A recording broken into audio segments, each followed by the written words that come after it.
The 10-ox herding pictures originated in China during the Song dynasty and later became widely known through Zen Buddhism. They symbolize the stages of enlightenment, a universal journey of self-discovery and awakening. Through metaphors of the ox, representing the true nature of the self, the mind, or ultimate reality, and the herder, representing the seeker, these pictures provide a timeless guide to understanding the nature of existence and the path to awakening. For centuries, these images have resonated with those who seek meaning beyond the distractions of the material world.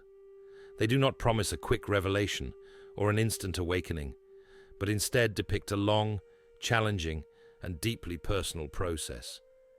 Each step unfolds as an aspect of the search for truth, requiring patience, discipline, and most importantly, a willingness to lose oneself before being found. The first picture, Searching for the Ox, marks the beginning of the journey, where the seeker is restless, uncertain, and struggling to grasp the reality of their condition. It is the stage before insight, the moment when longing arises, but clarity has yet to arrive.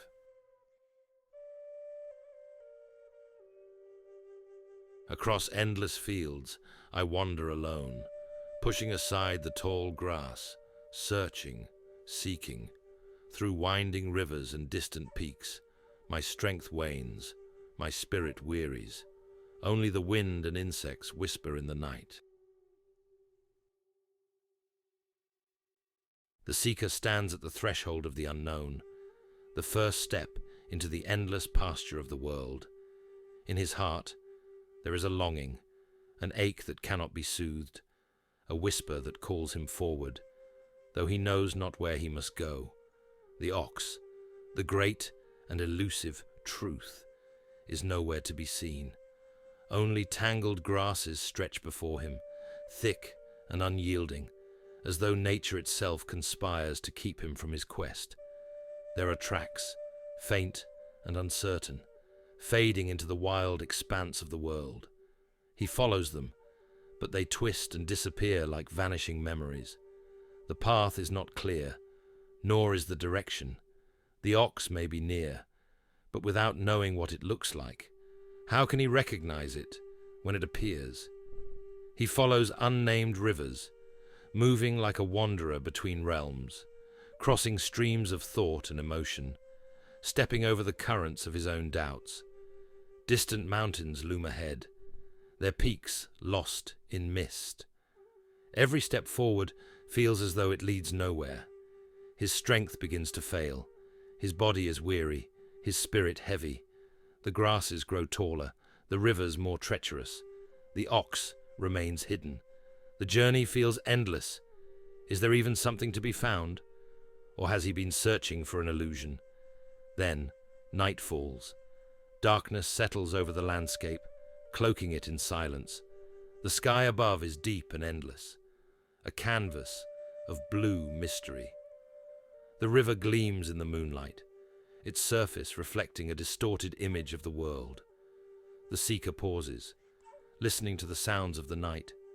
But there is nothing, no ox, no signs, no answers, only the locusts. Their rhythmic song hums through the air, rising and falling, as though the earth itself is whispering, a reminder that the world moves on, whether he finds what he is looking for or not. He closes his eyes, feeling the vastness around him, the uncertainty, the exhaustion, and yet he does not turn back. He takes another step forward. The world is shrouded in deep blue silence. A river, dark and reflective, winds its way through the shadowed forest, mirroring the seeker's endless wandering. The trees on the horizon stand as silent sentinels, their bare forms stretching toward a sky heavy with the weight of unspoken questions. The air is thick with uncertainty, a hush that settles over the landscape, like the pause before a revelation. Somewhere in this vast wilderness, the ox must be hiding. The seeker walks along the path, a narrow and indistinct trail that vanishes into the brush before reappearing on the other side of the river. There is no clear direction, no sign pointing toward the truth, only the aching desire to find what has always been missing. The water glows with a ghostly luminescence, a reflection of something unseen. Is it the ox's presence, just beyond perception? Or is it only the mind playing tricks, making meaning from the unknown? In this place, even the shadows whisper, and every rustling leaf could be a clue or another deception. The forest thickens. The night deepens. The seeker pauses to listen, but all that greets him is the rhythmic hum of the locusts, their song rising and falling like the breath of the universe. They do not answer his questions, nor do they offer any comfort. They simply exist, unbothered by his struggle. The seeker pushes forward. The path will not reveal itself all at once. The ox is not lost, only unseen. And so the journey begins, in darkness, in silence, in the quiet persistence of one who knows he must keep searching. Let this image be a guide. The path is never illuminated in its entirety. The ox is never found all at once. You may be standing in the middle of your own vast, uncertain landscape, wondering why the answers remain hidden. But the search itself is proof that you are already on the way. When doubt creeps in, remember the river. It does not force its course, but moves steadily, carving its path over time. Be the river, be patient, move forward, and listen. Even the locusts have something to say. The ox, the symbol of our true self, or enlightenment, remains elusive. The herder struggles through the dense landscape of existence, attempting to find meaning in an overwhelming world. This is the state of many who feel a deep yearning but cannot articulate what they are searching for. The seeker follows paths others have taken, studies texts, or looks for answers in religion, philosophy, or meditation, yet the answers do not immediately present themselves. This is a frustrating stage. The poem reflects the exhaustion of the seeker. My strength failing and my vitality exhausted, I cannot find the bull. This mirrors the experiences of anyone who has felt disillusioned with the world, searching for happiness, truth, or purpose, yet feeling further from it with each attempt. At night, there are only the sounds of the locusts, a reminder of the unceasing motion of the world, indifferent to the struggles of the individual. The key realization here is that the ox was never missing. It is not something outside of oneself that needs to be captured. It has always been present. The confusion stems not from the ox being absent, but from the seeker's inability to see it. Many people live their entire lives in this first stage, perpetually searching, yet never knowing what they seek. Some mistake external success, wealth, relationships, or fame as the missing piece, only to find that the longing remains. Others attempt to escape this feeling through distractions, hoping that if they ignore it long enough, the ache will subside. But the search is necessary. Without it, there is no path forward. This first step is the awakening of curiosity, the realization that something is missing, even if we cannot yet define it. It is the call to the journey, much like the beginning of a great myth or personal transformation. If you find yourself in this stage, let the exhaustion and uncertainty be a sign of progress, not failure. The longing you feel is not a flaw, it is a guide. Instead of resisting the discomfort, embrace it. Instead of rushing toward an answer, let the search itself deepen your understanding. Reflect on what is missing. What have you been searching for in your life, consciously or unconsciously? Have you been looking in the right places? Sit with uncertainty. The journey begins with questions, not answers. Resist the temptation to define your goal too quickly. Let the discomfort lead you forward. Recognize the ox is not lost. The truth is not elsewhere. It is within you. Your mind, conditioned by distractions and habits, simply does not yet recognize it. The first ox-herding picture is both frustrating and beautiful. It reminds us that before we find what we seek, we must first accept the search itself. The path to enlightenment, clarity, or self-realization does not begin with certainty, but with longing, struggle, and an honest admission that we do not yet understand. In this moment, as you push through the tall grasses of life, pause, listen to the locusts, feel the exhaustion, let the search unfold. The ox is already waiting.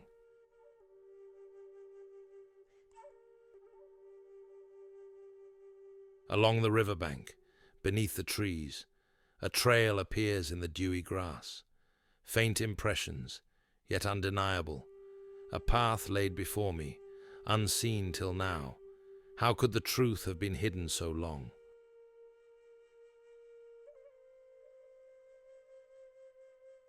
Now the path is no longer formless. It is no longer an endless wandering through mist and doubt. The seeker, once grasping at nothing, now sees with sharpened vision footprints, faint yet unmistakable, led deeper into the woods. They whisper of a presence just beyond sight. The forest is dark, thick with shadow, yet within its depths the river reflects the light of the unseen moon. The water, moving yet still, carries a quiet certainty. The ox is near. The reflections shimmer like lanterns guiding the way. But what is being followed? At first, the seeker believes these are only the tracks of the ox, the external thing that must be caught. Yet, in the stillness, a deeper realization emerges. The footprints do not belong to something separate. They arise from the same path the seeker himself treads.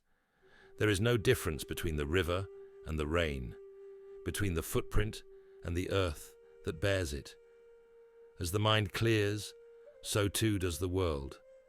The seeker sees now that just as many tools are forged from a single metal, the distinctions between self and other are only matters of form. Everything that is part of the same source. The path is no longer obscured. It is before him, and it has always been there. He has not yet stepped through the gate, but he now understands where it lies. The scene before us is quiet, but it is alive. The trees stand tall, their forms dissolving into shadow, their trunks framing the river like silent watchers. The light dances upon the water's surface, not from a direct source, but as a reflection, an echo of something greater. In this landscape, nothing is wholly revealed, and yet everything is present. The footprints, unseen but felt, exist as surely as the trees, as surely as the river flows. The seeker may not yet grasp the ox's tail, but in the rippling light, in the hush of the wind moving through the trees, in the careful placement of each step forward, he knows he is not alone. Just as reflections are distorted by the movement of the water, so, too, are our perceptions shaped by the ripples of our own thoughts. The world appears fragmented only because we have not yet realized its unity. But the tracks are here. The ox has passed through. The seeker follows, and the path unfolds. What are the footprints in your own life? Where do they appear? In the books that call to you, in the words of a stranger that resonate for reasons you do not yet understand, in the dreams that return to you, whispering of something waiting just beyond the horizon. The signs are there, waiting to be followed. And as you walk, let this truth settle within you. The path you are seeking is not separate from you. You are already walking it. The ox has left its tracks not outside, but within. Follow them, and they will lead you home. The rustling leaves part. There, a shadow moves, not illusion, nor mere reflection. The ox stands before me, vast and untamed. There, amidst the crashing waves, tangled within the driftwood of time, the ox begins to take form, no longer just a whisper in the wind, no longer only footprints fading in the mud, but something more solid, more real. The ox has been present all along, but the seeker, caught in his own striving, had not yet noticed. Now, for the first time, he sees. This first sighting is not a full revelation, but rather a fragment of truth, like catching the flash of a fish beneath the surface of a river. The ox is there, but its shape is elusive, its body half submerged in the waters of perception. Is it truly the ox, or just another illusion? The mind hesitates, unsure of its own discovery. This is the moment when the seeker begins to understand that what he is searching for is not distant, not separate. It has always been here, interwoven with every moment, with every breath. Just as the scent of pine is carried by the wind before the tree comes into sight, so too is the presence of the ox felt before it is fully seen. The world itself becomes a reflection of this revelation. The ox is no longer confined to the concept of an external being to be captured. Instead, it is everywhere, waiting to be recognized. Yet, though the ox is glimpsed, it remains just beyond reach. The waves of habit and illusion still obscure its full form. The seeker has stepped through the gate, but he does not yet understand how deep the ocean truly is. The painting pulses with movement, a churning storm of water and shadow. The waves rise and fall, endless and relentless, their peaks illuminated by flashes of white. It is a scene of great energy, of ceaseless transformation, and yet, within this chaos, something emerges. Look closely at the foreground, the driftwood, dark and gnarled, twisted by time and tide. It resembles horns, the curved silhouette of something ancient, something waiting. The ox is present here, but not as a fixed form. It is woven into the fabric of the scene itself, inseparable from the movement of water, from the passage of time. This is the first lesson in perception. The ox does not exist apart from the world. It is not a thing to be captured or held, but rather a presence to be recognized. Just as salt cannot be separated from the ocean, just as dye seeps into cloth and alters it completely, the ox is within all things. Many seekers expect enlightenment to arrive as a thunderclap, a sudden and overwhelming realization that changes everything, but more often, it arrives in fragments, in glimpses. The ox is not an object to be grasped. It is a shift in seeing, a subtle but profound change in how one engages with reality. Have you ever had a moment where the world felt unusually vivid?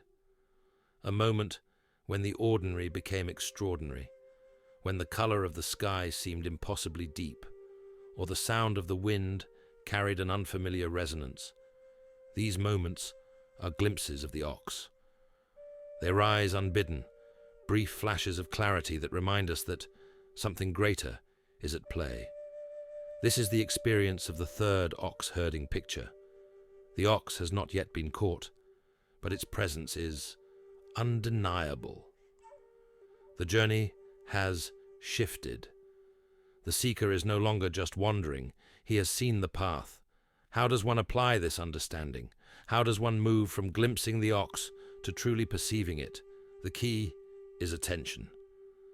Not the narrow, grasping attention of someone trying to force an answer, but the open, receptive attention of someone willing to listen. The ox reveals itself in stillness, in the spaces between thoughts. Imagine walking down a familiar path, perhaps a street you travel every day. How often do you truly see it? Do you notice the cracks in the pavement, the way the light shifts through the leaves, the small sounds that form the backdrop of your world? To perceive the ox is to wake up to these details, to recognize the richness of every moment. It is to understand that there is nothing mundane, that each experience contains within it the entirety of existence. A monk was once asked, "What is enlightenment?" He replied, "Chop wood, carry water." This is the heart of the third ox-herding picture. The ox is not found in some distant realm, but in the very act of living, in the rhythm of breath, in the warmth of sunlight on the skin, in the sound of one's own heartbeat. The ox has always been there. Now, you must learn to see it, not just in fleeting glimpses, not just in the shadows of driftwood and foam, but in everything. The work has only begun. The waves will keep moving, the sea will keep rising, but now you know what you are looking for. Keep going. A rope in hand, I grasp its horn. The beast thrashes, unwilling to yield. Drawn to lush grass and wandering paths, its wild heart resists restraint. To guide it, I must first tame myself. He dwelt along the shore for a long time, but I caught him today. Infatuation for scenery interferes with his direction. Longing for sweeter grass, he wanders away. His mind still is stubborn and unbridled. If I wish him to submit, I must raise my whip. This moment is where the real struggle begins. Before this, the seeker was lost in the wilderness, uncertain even of the path. Then, there was a glimpse, an undeniable sign that the ox existed, that enlightenment was not just a distant myth. Now, the ox is in hand, but the battle has just begun. The ox, in truth, represents the mind. It is wild, restless, constantly seeking greener pastures. It chases distractions. It resists stillness. It flees from discipline, bucking and thrashing when forced into focus. For years, perhaps lifetimes, it has been free to roam, untethered by awareness. Now, as the seeker tightens the rope, the mind rebels. This is the struggle of practice, of discipline. Meditation becomes difficult. Thoughts wander. The desire for comfort creeps in. The ox, though caught, fights to escape. One moment of clarity does not mean the battle is over. The seeker must remain steady, must be firm in his intention. If he lets go now, the ox will slip away once more, lost in the thickets of distraction. And yet, there is a danger in being too forceful. To whip the ox mercilessly is to create resentment. To drag it forward with brute strength is to invite suffering. The struggle must be approached with wisdom. The ox must be guided, not beaten. The seeker must use patience and perseverance in equal measure. Look upon the image. The sea churns, waves rising like great beasts, thundering toward the shore. At first, it seems as though the ox is nowhere to be found. But then, in the cresting foam, in the crashing water, it appears. Its form is indistinct, its presence fleeting, but it is there. It has always been there, hidden within the chaos. This is the nature of the mind. It is a storm, an unrelenting force that does not wish to be controlled. The waves are its thoughts, rising and falling, restless and uncontrollable. The ox, though now caught, is still wild, still fighting to break free.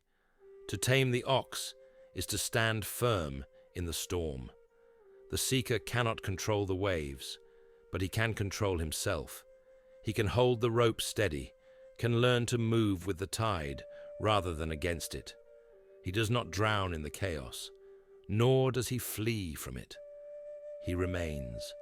He watches. He understands. This is a crucial stage in the journey. Many seekers lose their way here. They mistake catching the ox for final victory, not realizing that the hardest part is yet to come. They grow frustrated with the mind's resistance, with its endless wandering. They grow tired of the struggle and let go of the rope, allowing the ox to escape. But those who persist, those who endure, will begin to notice something. The waves do not last forever. The struggle, though fierce, is not endless. There will come a moment when the ox no longer resists, when the mind no longer fights. But that moment is not yet here. The ox is caught, but it is not yet tamed.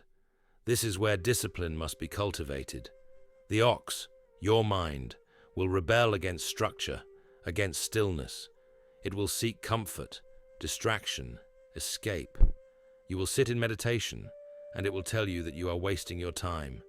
You will attempt to focus, and it will flood you with thoughts of past regrets and future worries. But you must not let go. Instead, you must learn to guide the ox gently but firmly, to recognize that resistance is natural, that the mind is not your enemy, but a wild force that must be understood. You do not conquer the ox through brute force. You learn to work with it, to direct it with wisdom rather than aggression. Think of the greatest athletes, the most skilled musicians. Their mastery did not come easily. There were days when they wanted to quit, when their bodies and minds resisted the discipline required. But they persisted, they trained, they adjusted, they endured. Your mind is no different. The path to enlightenment is no different. So when the waves rise, when the struggle seems endless, remember, this is part of the process. The ox will fight, but in time, it will learn to follow. The mind will resist, but in time, it will find peace. Hold the rope, guide the ox, keep going. The struggle softens, step by step. No whip, no force, only patience. Now it walks beside me. Now it knows the way home. The path ahead grows clear.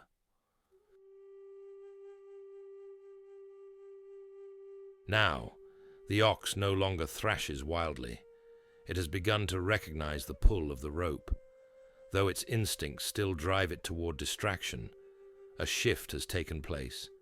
The seeker now has a firm grip on the nose ring, guiding the ox rather than merely chasing it.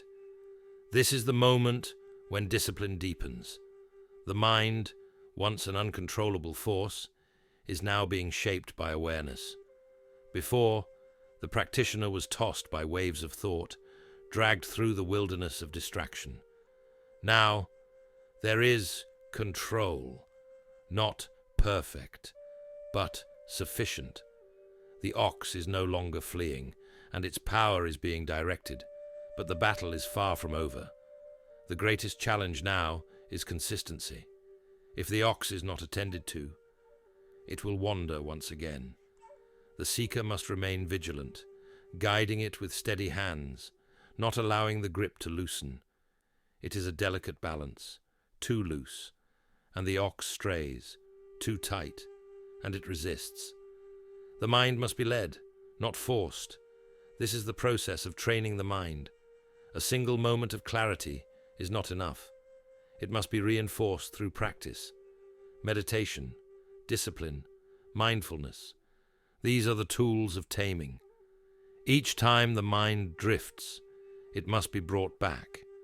Each time a delusion arises, it must be seen through. Thoughts follow one another like ripples on water.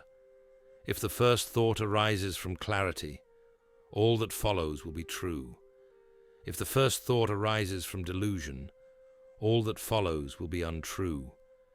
This is the difference between a life led by awareness and a life led by illusion.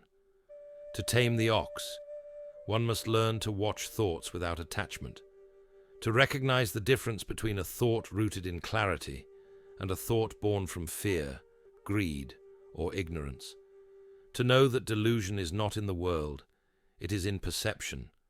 The mind becomes what it feeds upon. A single doubt can unravel progress. This is why vigilance is necessary.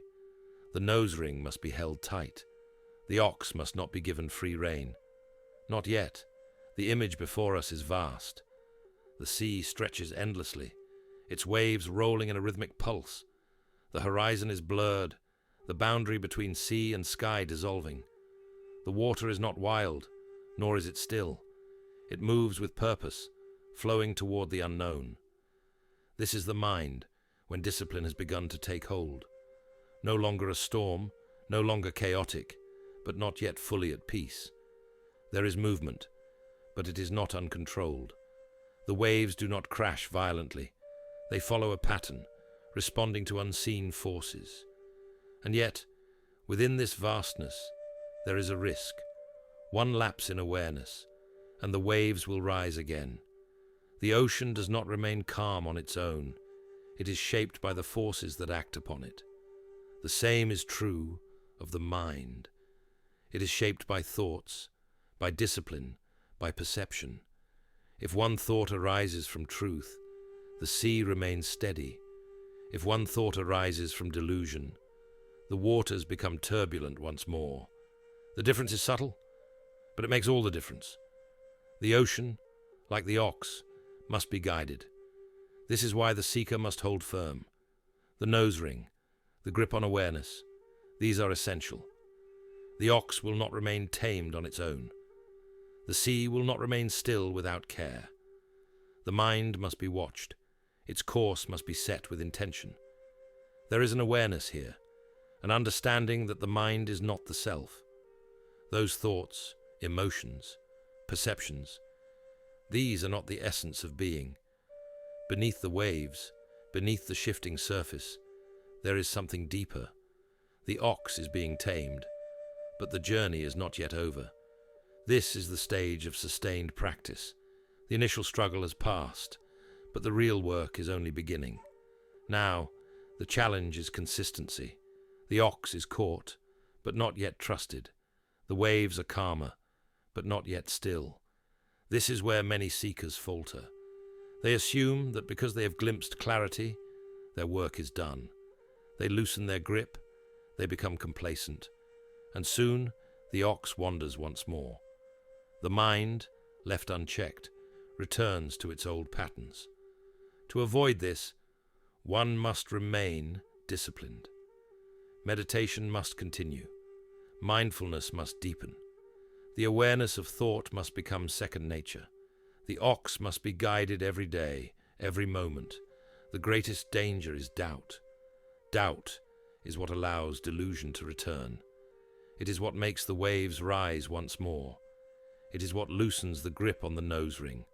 To move forward, one must trust the process, must recognize that clarity is not a single event, but a continuous unfolding. That discipline is not a temporary effort, but a lifelong path. Hold the nose ring tight. Do not allow even a doubt. The ox is learning. The sea is calming. The journey continues. Upon its broad back, I hum a tune, watching the clouds drift in the open sky. The river sings, the valley echoes, the world is as it has always been, yet my heart is lighter than before. The ox, once wild and unruly, now moves freely beneath the rider. The struggle has ended, the resistance faded. The seeker, who once fought to control the mind, now rides it effortlessly. There is no longer the feeling of conflict. Discipline has transformed into harmony. At this stage, meditation is no longer an arduous task. It flows naturally. The mind, once prone to distraction, now settles easily into stillness. Thoughts arise, but they do not disrupt the calm. Instead, They are like clouds drifting across the sky, noticed but not grasped. This speaks of a new way of being. The seeker is no longer preoccupied with the chase, with gain and loss, success and failure. These concerns have been assimilated, understood, accepted, and released. The mind no longer clings to outcomes. There is only the path ahead. The village woodsman sings without concern. The children play without thought of the future. This is the spirit of this stage. Life is lived fully, but without attachment. The seeker does not hesitate, does not stop to look back. The call of the past, the pull of old habits and distractions, no longer has power. Astride the ox, the seeker moves forward, steady and free. The image before us is pure motion, water cascading down from above, pooling into a basin of rippling currents. It flows ceaselessly, without resistance, without hesitation. There is no struggle, no force beyond its own nature. This is the state of the mind when true harmony is reached. The effort to tame thoughts, to hold the ox in place, is no longer necessary. The movement happens on its own. Just as the waterfall does not resist its descent, the seeker no longer resists the unfolding of life. The water does not question where it is going. It simply follows its course. So too does the seeker at this stage. The path is no longer something to be found or created. It simply is. The ox moves forward, and the seeker follows, not as a master, but as a companion. This is the ease that comes with surrender, not surrender in defeat, but surrender to the natural flow of things. There is no longer the need to control every thought, to resist every distraction. The ox knows the way home. The mind, once guided with force, now walks the path willingly. There is a lightness here, a freedom that was not present before. The struggle has lifted, the weight of seeking has lessened. The ox and the rider move as one. The water flows, the clouds drift, the journey continues. This is the stage where practice becomes effortless. The seeker no longer forces discipline. It is simply how life is lived. Meditation, mindfulness, awareness.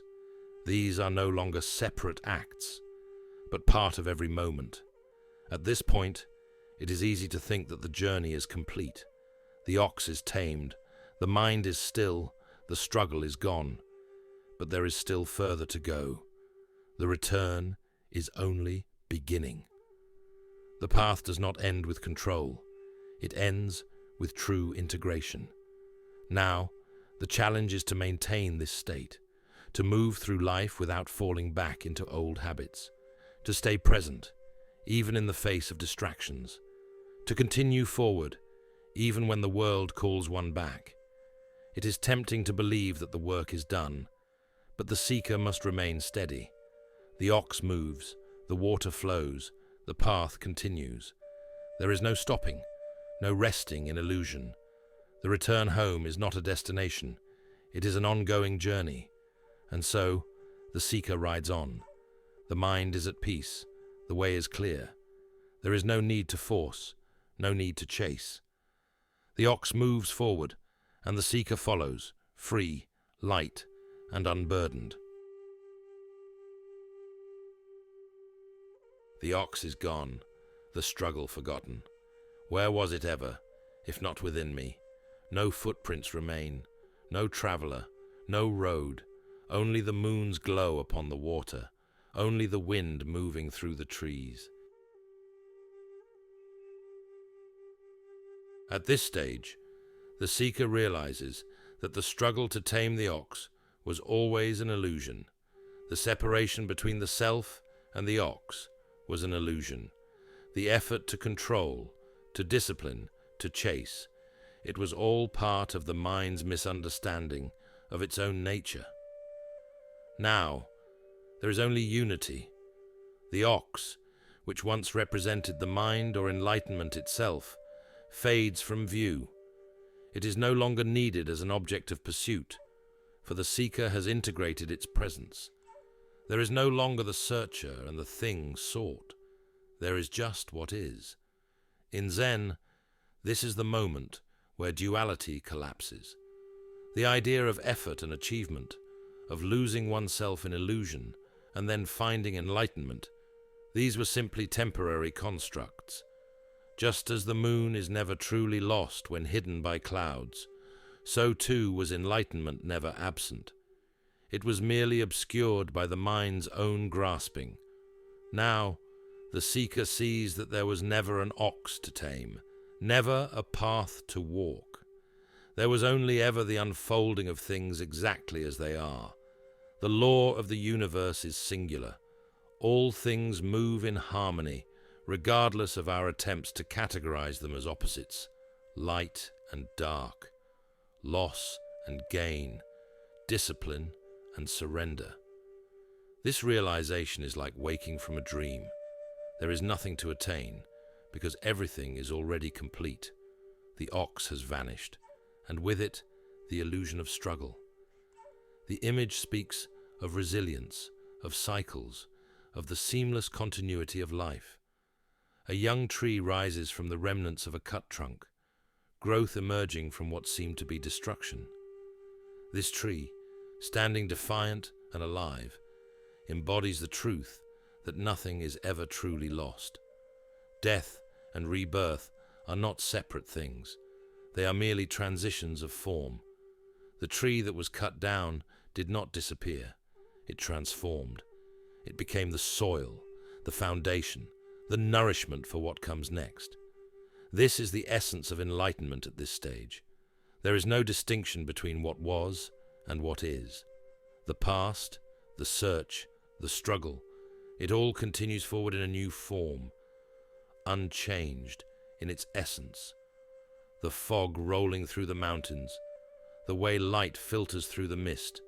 This is the clear path of existence, moving forward without hesitation. Just as the tree continues its journey upward despite its past being severed, so too does the seeker continue, not because they must, but because it is simply the way of things. This is the realization of non-duality. No moment is wasted, no loss is final, no path is ever truly broken. At this stage, one might feel a sense of completion. The ox is gone, the search has ended, the struggle no longer exists. But what does this mean in daily life? It means that the practice of mindfulness, of self-awareness, of discipline, all of these were simply tools, not the destination. The true realization is that there was never a need to struggle in the first place. Many seekers at this stage experience a moment of deep peace, followed by a return to normalcy. There is no need to cling to enlightenment, just as there was no need to chase it. It is not something that can be held, nor something that can be lost. The tree does not question whether it is growing, it simply does. The sky does not question whether it is clear or cloudy, it simply is. When the seeker reaches this stage, they no longer need to force awareness or effort. The path unfolds naturally. They live in harmony, not because they have achieved something, but because they have stopped resisting what was already present. This is the transition before the final stage, the return to the world, not as one seeking, but as one who simply moves forward, without need, without separation, without fear. All is one, without division. The river flows, the mountain stands. There is no search, no seeker, only the silent song of existence. What could be missing? Here, the final dissolution occurs. The ox was the object of pursuit. The self was the one who sought it. But now, both have vanished. There is no longer a seeker and no longer a goal. There is no state to attain, and therefore, no one to attain it. This is the stage of true freedom. The mind is no longer bound by the concept of enlightenment or delusion. Both have collapsed into a singularity, pure being. Before, there was effort, the struggle to tame the ox, to discipline the mind, to realize the truth. But effort itself was a veil, a grasping at something that was never separate to begin with.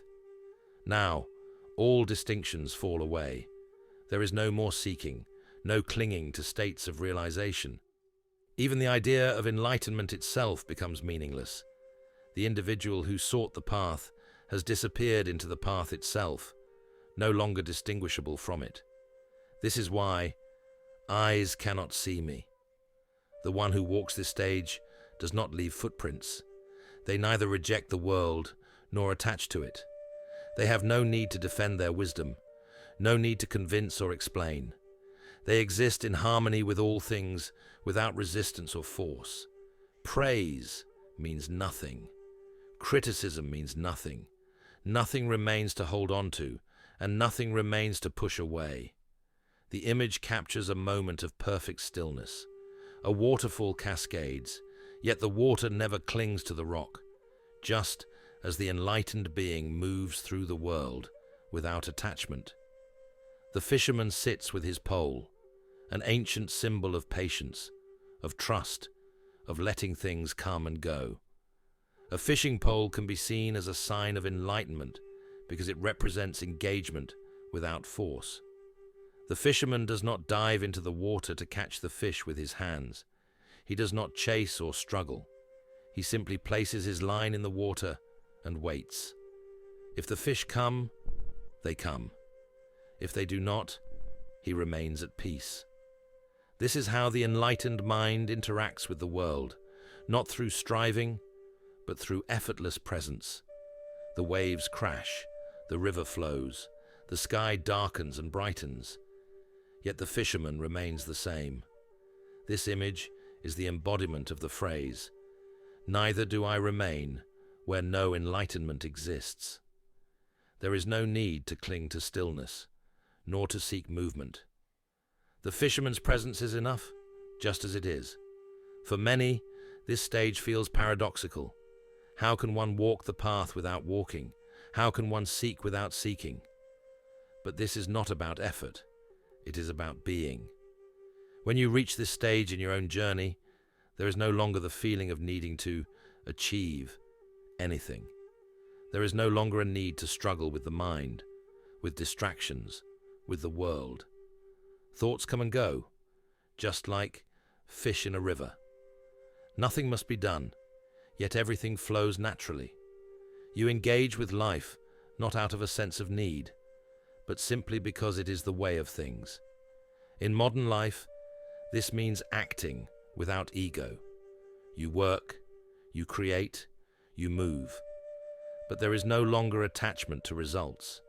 Success does not inflate you. Failure does not diminish you. Praise does not uplift you, nor does criticism shake you. This is the stage where even enlightenment is transcended. It is no longer a goal, no longer a concept. It is simply the way things are, just as the river flows, just as the fisherman sits. Barefoot, unburdened, I walk among men. No robe, no sign of wisdom, only laughter, only simple steps. I drink with the villagers, I work, I rest, I smile. At this stage, the journey reaches a profound realization. Nothing was ever missing. The entire search, the struggles, the seeking, the moments of doubt, all dissolve in an instant of clarity. From the beginning, truth was already present. There was no real separation, no distance between the seeker and the sought. The ox, which once symbolized the mind, discipline, or enlightenment itself, is no longer needed. There is nothing to tame, nothing to grasp. The one who sought the path realizes that the path has always been underfoot. In this phase, there is no longer attachment to ideas of form, identity, or even spiritual achievement.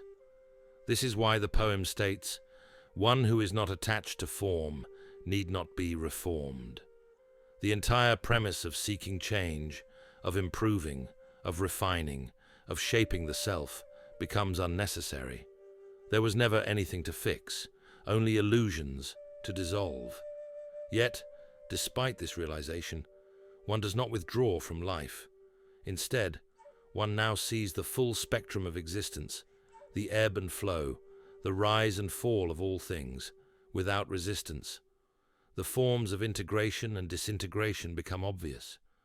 The waves rise, the waves fall. Creation and destruction are merely different phases of the same reality. The mountain appears indigo, the water reflects emerald green, yet they are made of the same essence. One of the deepest transformations in this stage is the dissolution of time as we normally perceive it.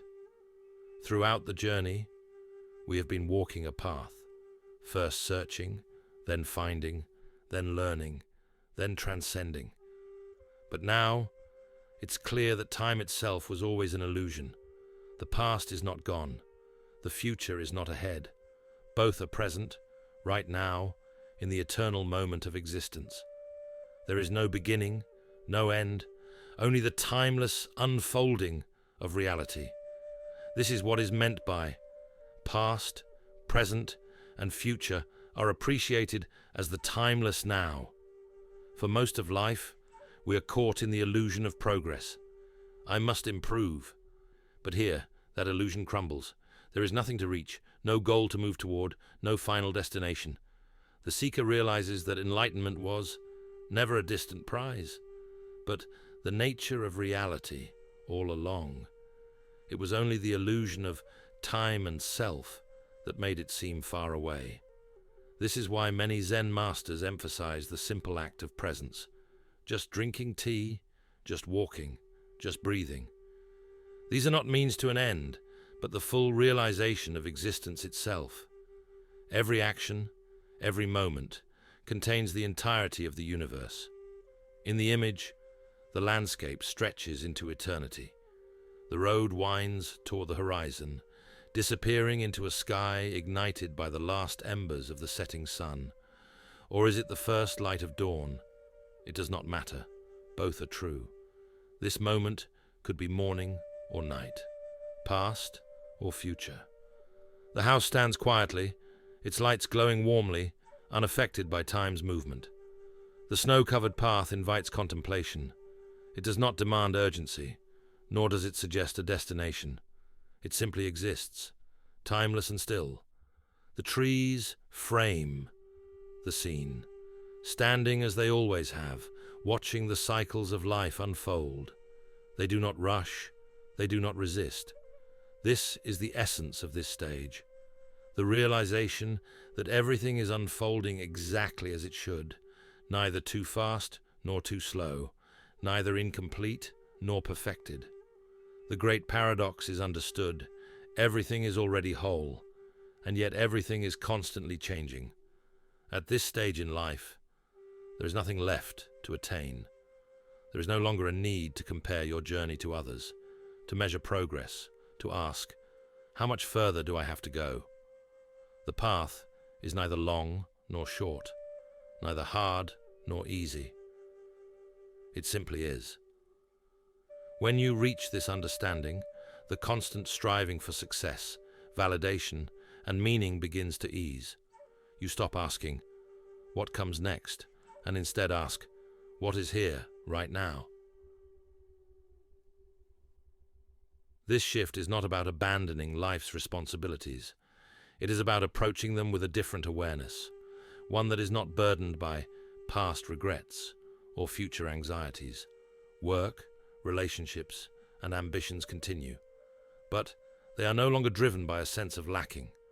Instead, they become natural expressions of life itself. The lesson of this stage is simple but transformative. You are not on the path, You are the path. Time is not something you move through. It is something that moves within you. There is nothing missing. There never was.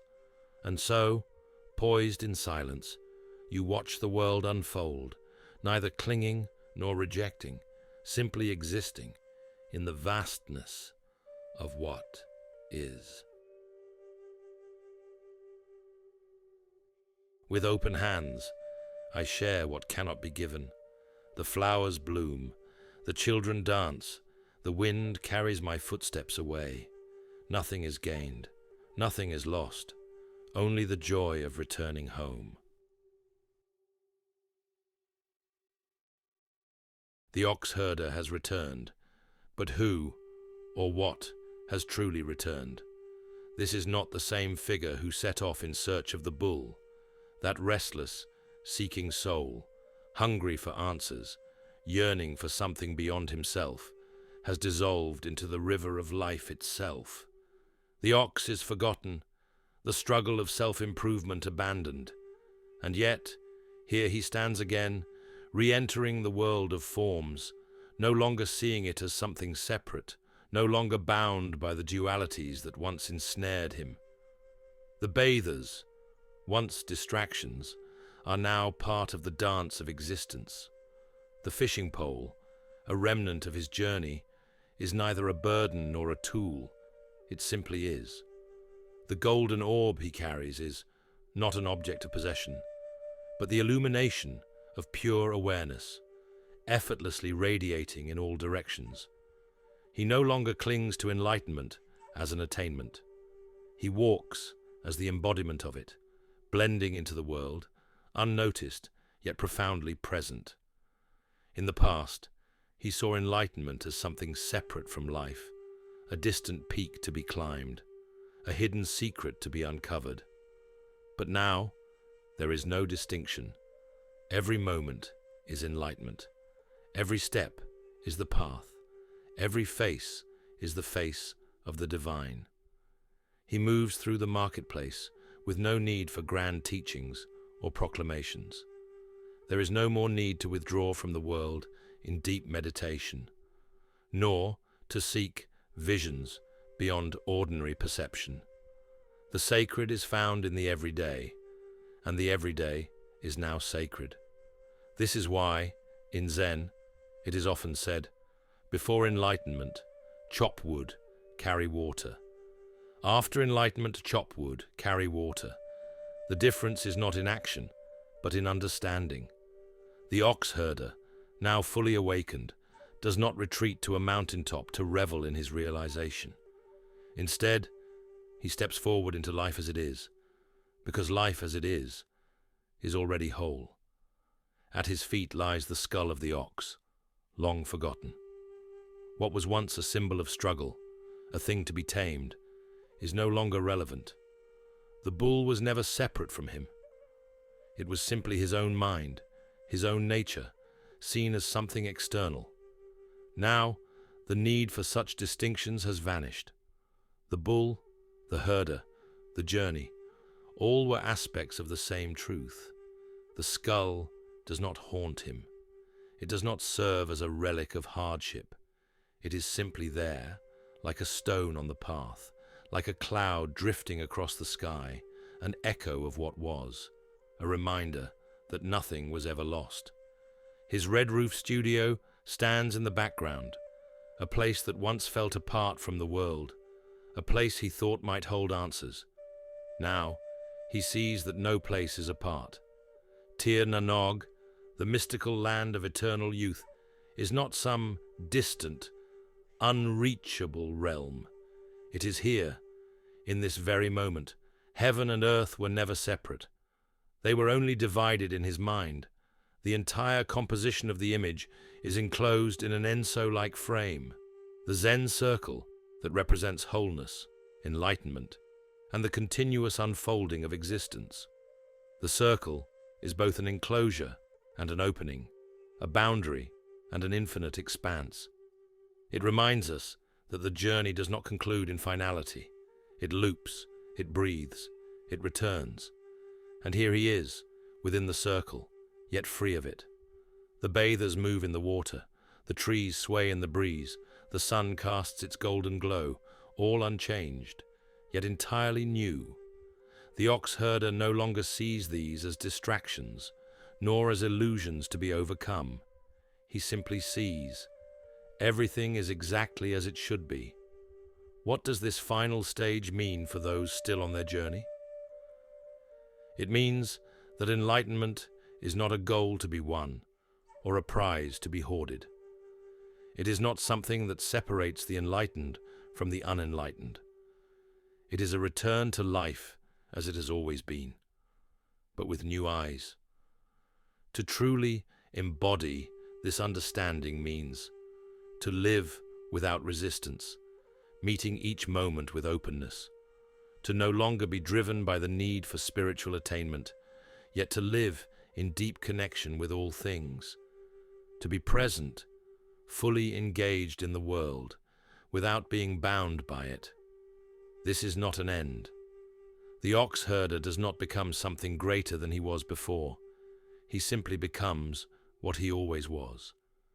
And so do we, if we can see past the illusions we create for ourselves. The path of awakening is not a one-way road to transcendence. It is a dance, a cycle, an enso drawn again and again in the sand, washed away by the tide, and drawn anew. The ox herder smiles. He lifts his lantern and steps forward, no longer seeking, no longer holding back, just walking, just being. The journey is complete, and yet it has only just begun.